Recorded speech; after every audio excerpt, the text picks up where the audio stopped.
76 वर्षाची बाई होती ग माझ्याकडे, नाशिक पुण्याहून आली होती. 76. 76 and she was widow since last 3 years. आणि त्याच्या आधी पण 10 वर्ष her husband had erectile dysfunction. पुरुषांना 50 नंतर इरेक्टाईल डिस्फंक्शन किंवा डिलेड इजॅक्युलेशन किंवा प्रीमॅच्युअर इजॅक्युलेशन हे कंडिशन्स असू शकतात.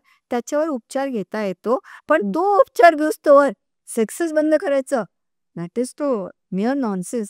ती माझ्याकडे आली होती, मॅम तुम्ही ते काय जे काही ऑर्गॅझम सांगता ते मला अनुभवायचं आहे. ते जे काही डिल्डो व्हायब्रेटर असतं मला पेनिट्रेटिव्ह सेक्स अनुभवायचं आहे मॅम. पण मी हे फक्त तुमच्या पुढे सांगू शकते.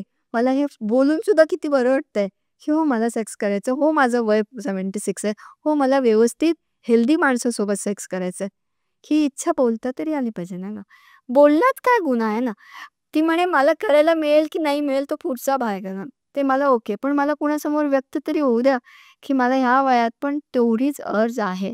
वयाचा आणि अर्जचा काय संबंध? It has no relationship. पण आपण समाजाने लावलेलं आहे ते.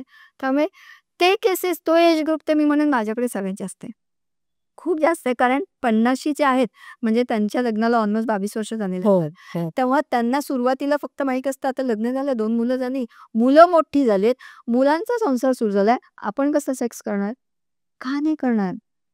असं कधी कुठे झालंय का की 25 वर्षाचा मुलगा झाला म्हणून 50 वर्षाच्या आईने सेक्स नाही करायचंय?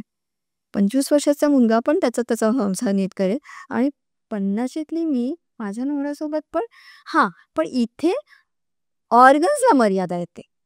ऑर्गन्सला मर्यादा येते. ऑर्गन्सला मर्यादा आली म्हणून इंटिमेसी नाही संपत ना ग.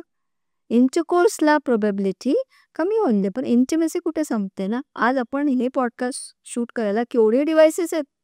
एक का 10 लाईट लावलेत तुम्ही, माईक आहेत, आणि ही टेक्नॉलॉजी पॉडकास्टला चालते. घरात मायक्रोवेव्ह चालतो, फ्रीज चालतो, मोबाईल चालतो, सगळीकडे टेक्नॉलॉजी चालते. There you don't have any problem. पार टेक्नॉलॉजी वापरून आपण चंद्रावर पोचलो. पण सेक्समध्ये टेक्नॉलॉजीचा जरा वापर करू तर नैतिकतेवर डायरेक्ट असं काहीतरी मी असं काहीतरी डेंजर बोलले सारखं मला फीडबॅक येतो. हो. Because as age advances, you will need some sort of knowledge, some sort of good vibrators, lubricants. Lubricant कशाला वापरायचं? नॅचरली ओलच झालं पाहिजे. अरे बाई नाही होता है ओला, वजायनल ड्रायनेस रहता है.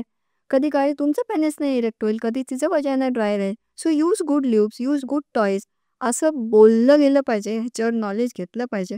मग असे केसेस कमी होते.